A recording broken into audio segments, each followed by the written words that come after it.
పూరా local. Welcome to పూరా local. Kathmandu నుంచి పెద్ద వార్తలు వస్తున్నాయి. నేపాల్లో సోషల్ మీడియా నిషేధంపై పెద్ద ఎత్తున నిరసనలు చెలరేగాయి. Instagram, YouTube, Facebook, X, WhatsApp, Snapchat, అలాగే రెడిట్, సిగ్నల్ సహా 26 ప్రధాన ప్లాట్ఫామ్లను నిషేధిస్తామని కేపీ శర్మ ఓలీ ప్రభుత్వం ప్రకటించగానే యువత రోడ్లపైకి దిగింది.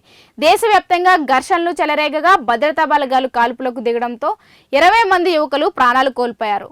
మరో 250 మందికి పైగా గాయపడ్డారు. ఇక ఈ ఘటనపై తీవ్ర ఆగ్రహం వ్యక్తమవుతుండగా నైతిక బాధ్యత వహిస్తూ హోంమంత్రి రమేష్ లేఖక్ రాజీనామా చేశారు. ప్రధానంగా జనరేషన్ జెడ్ యువతే ఈ నిరసనలో ముందుండి పాల్గొన్నారు.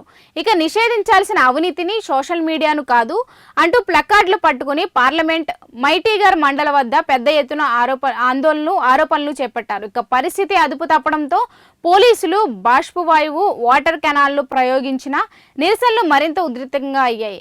ఇక కొందరు నిరసనకారులు పార్లమెంట్ ఆవరణలోకి చొరబడి గేట్లను ధ్వంసం చేశారు. ఆ దశలోనే పోలీసులు కాల్పులకు దిగారు. పరిస్థితి తీవ్రతరం అవడంతో రాజధాని కాఠ్మాండు సహా పలు ప్రాంతాల్లో కర్ఫ్యూ విధించబడింది. చివరికి ఆగ్రహావేశాలు చెలరేగిపోతున్న నేపథ్యంలో నేపాల్ ప్రభుత్వం సోషల్ మీడియా నిషేధంపై తీసుకున్న నిర్ణయాన్ని ఉపసంహరించుకున్నట్లు ప్రకటించింది.